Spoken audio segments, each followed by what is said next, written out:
Good afternoon, my name is Ntombenhle Ndlovu and I'll present to you human immunity. I'll discuss non-specific defense, specific immunity, and biology of vaccination. Human immunity is a complex network of cells, protein, and organs that helps the body fight infections. It also protects the body's own cells. The immune system is able to record each and every germ that enters the body for the first time. So in this way, it is able to recognize every microbe that re-enters the body and destroy it. This is the structure of the immune system. We have mucosa, thymus, we also have spleen, lymph nodes, bone marrow, skin, and white blood cells. We have first line of defense. In first line of defense, innate immune response are required to initiate an adaptive immune response. This depends on how the body recognizes pathogen in an uninfected host. We have two barriers of entry in a first line of defense. We have physical barrier and chemical barrier. In chemical barriers, we have skin, which is a thick layer of dead cells in epidermis, and it provides physical barrier. Over the time, epidermis shreds and removes microbes. We have mucous membrane. Mucous membrane produces mucus that traps microbes. Then we have hair inside our nostrils that filters the air, which contains dust, pollutants, and microbes as well. We also have cilia. Cilia line in the upper respiratory tract. It traps and pushes out the inhaled debris that are stuck on our throats. We have urine. Urine flushes out the microbes out of the urethra. Defecation and vomiting. This helps to expel out microorganisms. Then we have chemical barriers under the first line of defense. These are saliva, which dilutes the number of microorganisms and washes teeth and mouth.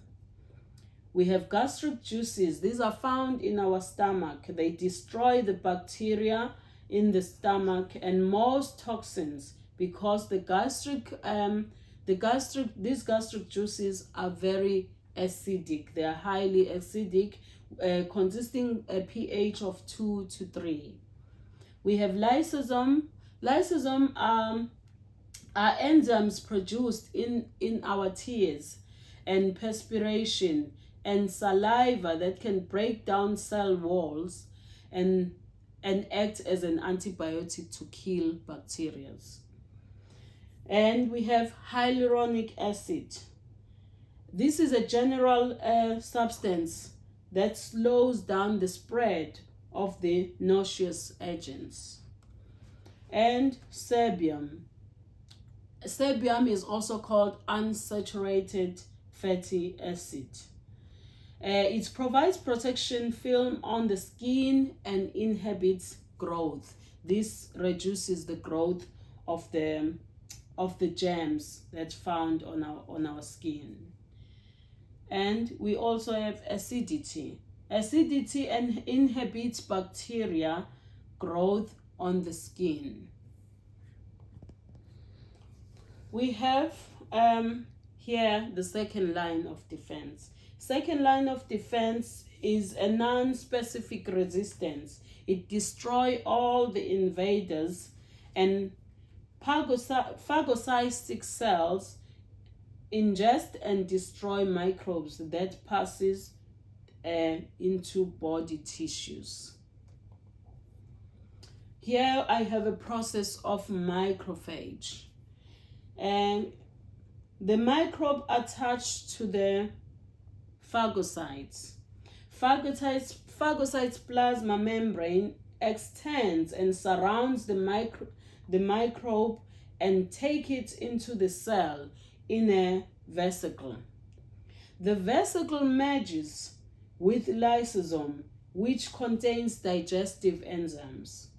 The digestive enzymes then begin to break down the microbe that the phagocyte uses and the phagocyte uses any nutrients it can, and leaves the rest of indigestible material and antigens fragments within the vesicle. Then the phagocyte makes protein makers, and these enter into the vesicle. Then the indigestible material is removed by exocytosis.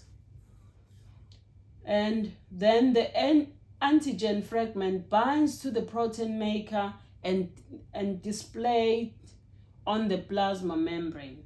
The surface macrophage they surface macrophage and secrete interleukin-1, which activates the T cells, which activates the T cells to secrete interleukin-2. We have specific immunities that falls under the third line of defense. This is a specific resistance that rely on specific antigens found in foreign microbes. The antigens are proteins that are stimuli to produce immune response. And these are steps in immune response. Antigens are detected by macrophage and activate T cells. This is called the cell immediate immunity. T cells secrete interleukin-2 and causes the proliferation of certain cytotoxic T cell, and other part uses B cells. Types of immune system cells. The lymphocytes, which include T cells, these are lymphocytes which include T cells, and T cells are part of the immune system in bone marrow to fight cancer and other disease. B cells invite more cells to fight pathogens. And we have NK cells and neutrophils, and also monocytes and macrophage, which all falls under the types of T cells. And we have this self-recognition and tolerance. Self-recognition and tolerance means the immune system can recognize self from non-self cells. And this is the lack of immune response against body's own tissue. It is transplanted organs these are transplanted organs that are seen as a foreign object, and the immune system attacks and destroys. It may end up in the organ rejection. And the example for this is when there's a process of any transplant, for example, a kidney transplant, where the kidney is inserted into the body, and the body's immune system recognizes this and try to destroy it since it's a foreign organ. And it says here that in some cases it ends up rejecting the organ in total. Then we have autoimmune disease. We have we will discuss two types of autoimmune diseases here. We have type 1 diabetes. type 1 diabetes eliminates body's insulin. As we know, our bodies produces its own insulin to fight some disease. And antibiotics destroy the beta cells which produce insulin in the pancreas. And also this type 1 diabetes starts in the childhood and young adults. For example, the examples of the type of this diabetes and symptoms consist of excessive urine, more thirst, and it also can lead to coma if it's a severe type 1 diabetes, and it's also if it's untreated properly. The treatment of type 1 diabetes is lifetime. So that means if people have started medication to treat this type of diabetes, they can continue with the medication up until their end of life. And the treatment usually include insulin or insulin injections in most cases. And the patients who have type 1 diabetes need to be close monitored by the healthcare workers, such as doctors and other multidisciplinary teams, to avoid new disorders such as kidneys and heart failure. Then the autoimmune disease number 2, it will be multiple sclerosis, which is usually called MS. This affects the MS affects nervous system, and it's where antibodies attack melanin to work effectively. The symptoms of the multiple sclerosis disease are weak bladder, sensory problems, vision problems, and loss of coordination. It also depends on which part of body is affected. That's how the symptoms work. It will depend on which part of body is affected. For example, if it's affected in the mind, that the symptoms will be mostly the loss of coordination. We have categories of acquired immunity. Antibodies are protein produced by the body. They carry out organisms and create immunity to specific disease. For example, measles antibodies, and antibodies provide protection to the measles. We have effective immunity, natural immunity, vaccine-induced immunity, and passive immunity. Effective immunity, this is the exposure to the disease. Exposure to the disease. The immune system produces antibodies and fights the disease, and it occurs through body's natural immune system or through vaccines. And secondly is the natural immune system, which is acquired by past infection, which results in immunity. This means if you have had the disease in the past, that means if you get it again, that the body will build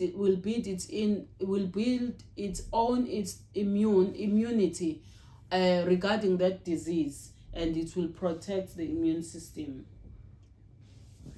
And vaccine-induced immunity. This is achieved by introducing a weakened form of disease to produce a specific antibody for the future infection.